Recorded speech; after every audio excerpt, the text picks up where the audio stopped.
نون والقلم وما يسطرون ما أنت بنعمة ربك بمجنون وإن لك لأجرا غير ممنون وإنك لعلى خلق عظيم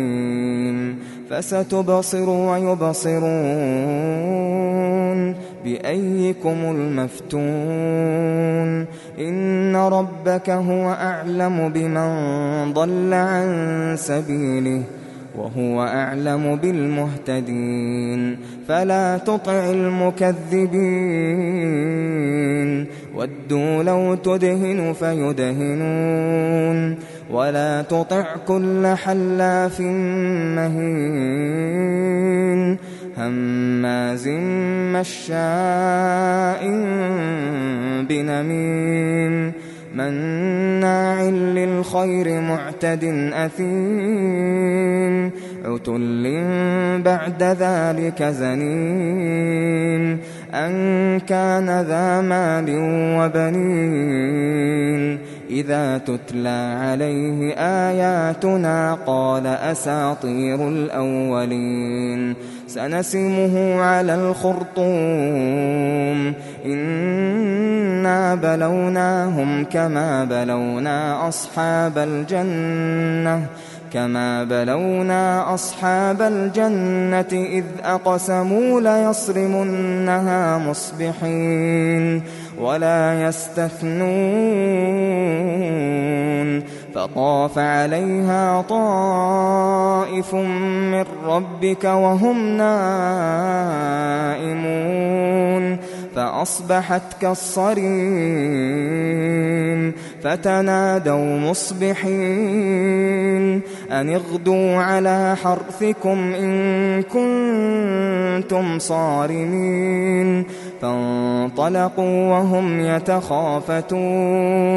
ألا يدخلنها اليوم عليكم مسكين وغدوا على حرد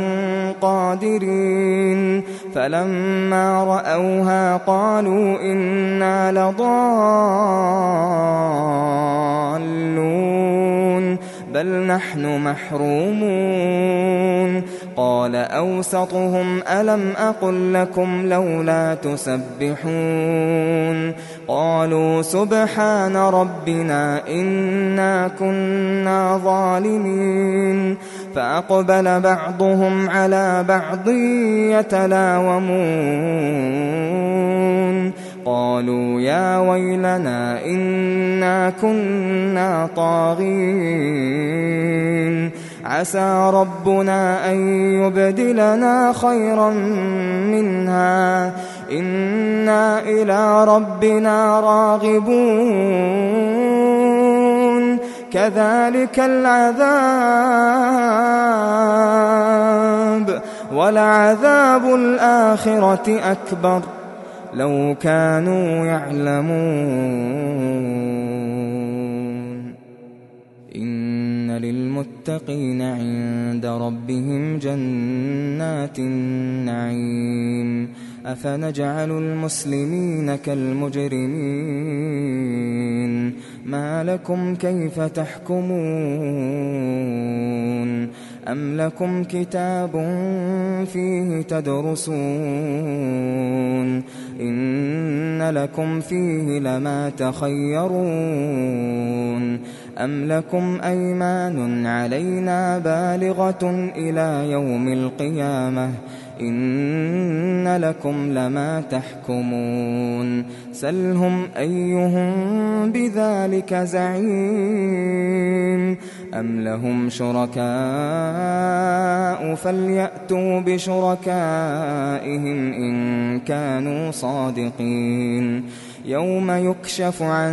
ساق ويدعون إلى السجود فلا يستطيعون خاشعة أبصارهم ترهقهم ذلة وقد كانوا يدعون إلى السجود وهم سالمون فذرني ومن يكذب بهذا الحديث سنستدرجهم من حيث لا يعلمون وأملي لهم إن كيدي متين أم تسألهم أجرا فهم من مغرم مثقلون أم عندهم الغيب فهم يكتبون فاصبر لحكم ربك ولا تكن كصاحب الحوت إذ نادى وهو مكظوم لولا أن تداركه نعمة من ربه لنبذ بالعراء وهو مذموم فاجتباه ربه فجعله من الصالحين وإن يكاد الذين كفروا ليزلقونك بأبصارهم لما سمعوا الذكر ويقولون إنه لمجنون وما هو إلا ذكر للعالمين.